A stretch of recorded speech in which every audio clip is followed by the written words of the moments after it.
Yo, what's up, y'all? It's Mr. Ernest Krim III, your favorite history teacher, and I am using the past to prepare you for a better future. So, I got a question for y'all on this Sunday evening. I need you to analyze your past. I need you to tell me and think about this real quick.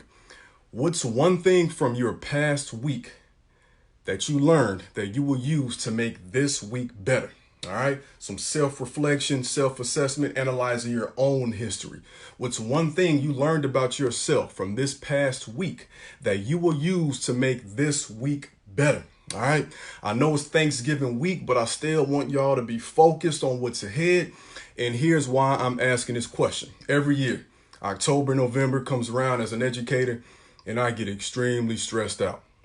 I get stressed. I'm all like befuddled. I'm flustered. I don't know what's going on. August is great. September is cool. But October and November come around and I'm just running around like a chicken with his head cut off, as they say, right? And I've noticed this pattern about myself, right? So I'm analyzing my own history. And I've only been able to circumvent that. So I've only been able to stop that cycle one time. And that was last year. And I think it was because my workload was slightly lighter. This year, I knew it was coming, but I still let it get the best of me. So I have to really do some self-reflection as November ends because, yeah, I'm making it out and I'm cool now, but that's because October is over and November is about to be over. But here's something I learned, especially within the past week. I believe that for me, and probably for y'all too, it's best for us in order to protect our mental state to go back to what we used to do when we were kids. What were the things that made us happy back then? What made us happy? What made us jovial? What just really got to us and just made us very inspired before we were so concerned with competition. We were so concerned with getting A's, B's, and so concerned with being at the top of our class or the top of our company or making money. What was it that made us happy then? So a few weeks back, I went to Atlanta, birthday weekend. It was a business trip. I was able to stay with my aunt and, of course, staying with my younger cousins, too. And it was something I did right before I left that inspired this, right? So before I left, I was waiting around and I was actually on the phone call and I'm in the garage and I realized that, my little cousin's got a weight bench. So it had been a long time since I had actually lifted weights. I had a shoulder issue over the past year because I ain't gonna lie, I'm kind of washed up on the court. I still, I think I can give y'all a quick little 32 if we playing a game of 32, but I messed up my shoulder. So I hadn't been lifting that much. I was doing push-ups, sit-ups, real basic stuff like that, planks and all of that, and, running every now and again. But what really made me happy when I was younger was working out and lifting weights. The competition, just the idea of, molding your physique and, of course, releasing that stress. And I had stopped doing that, and it was really when I started working a lot more, doing a lot of community engagement, doing a lot of community activism. And, of course, kids occupy your time as well. And I forgot that was my foundation.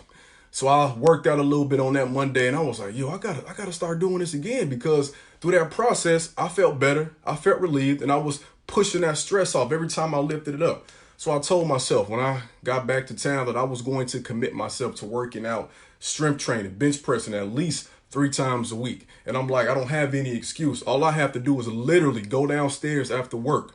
I don't have a weight bench at the crib, but I'm at work during the week more than I am at home, it seems like. So I might as well go downstairs after that.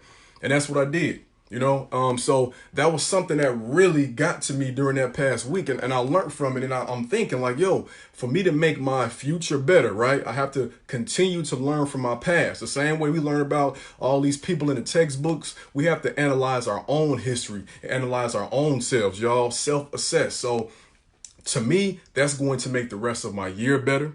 That's also going to make my next October and November better. And I'm telling y'all, we really need this. We really have to self-assess and we really have to analyze, especially around this time of year because people get real stressed out. It's cold outside. It gets dark at like 4:30 now. A lot of people are sad. They suffering from that seasonal affective disorder. So we have to really get our mental state in tip-top shape. Matter of fact, y'all, just to bring this home, my students deal with it too. So I was feeling the vibe because I know I was stressed out. So I'm like, the way they're coming in, the way they're interacting, it seems as if something is on their mind too. And I did a poll on Friday, cut the class short, and we had a real nice discussion about what stress is and, different ways to circumvent it and deal with it. And I polled my class, y'all, and it was like I want to say nearly 90% of my students were saying at this point in time, they were either stressed or stressed, depressed, and all of the above at this point in time, you know? And what happens, y'all, as we get older, we get so caught up in what everybody else wants from us, we forget what we actually wanted from ourselves when we were younger. So when I'm going back to lifting weights, it ain't like when I was in my 20s and I was lifting trying to, get as close to 300. And when I got to 300, it was to get to 320. Now I'm just lifting for life. I'm lifting for fun. And what's also helping me out too is my daughter, because like when I was younger, I loved drawing. Now I'm looking at my youngest daughter now, and she's at this process, like at the beginning stages of mastery. You know what I'm saying? Like what Malcolm Gladwell talked about with those 10,000 hours. She's starting out right now. She loves drawing. Like right now, she's watching a drawing video, and she's been going in this whole weekend. But I used to draw too when I was younger. That was my thing. When I got to high school, I abruptly stopped. And guess why? Because I had to get that 3.0. I had to get that 3.5, that 4.0. Had to worry about college. I had to worry about my class rank. I had to worry about basketball and sports and girls and all that other stuff. But I forgot in that process, I forgot about myself. So I'm telling y'all, this is very important. We talk a lot about, I talk a lot about racism on this page and classism and different systemic issues. But if we aren't well ourselves, then we can't help anybody else out. And I'm learning that constantly, day in and day out. So learning about these systemic issues is very important. But we also have to learn about what's systemically holding us back. You feel what I'm saying? So again, that question is, what's one thing you learned about yourself in the past week that's going to prepare you to have an even better week? You know what I'm saying? So I wouldn't be a great history teacher if I didn't have you assess yourself the same way I'm having you assess different time periods like the Civil War, the Gilded Age, and so on and so forth. So one more time, what's one thing you learned about yourself in the past week that you will use to improve on yourself to have an even better week this week? And I don't care if it's Thanksgiving week. If you got some health goals, do your thing Thursday, but get right back to it on Friday. And even for me, my main goal, y'all, for real, I got Wednesday, Thursday, Friday off. I still have to keep my goals consistent with lifting weights and strength training. So I'm about to sign off, y'all. If this resonates with you, make sure you like the page, like the video, and share it with somebody that needs to hear it. And again, it's Mr. Ernest Krim III, your favorite history teacher, and I'm using the past to prepare you for a better future. And I'm out, y'all. Peace.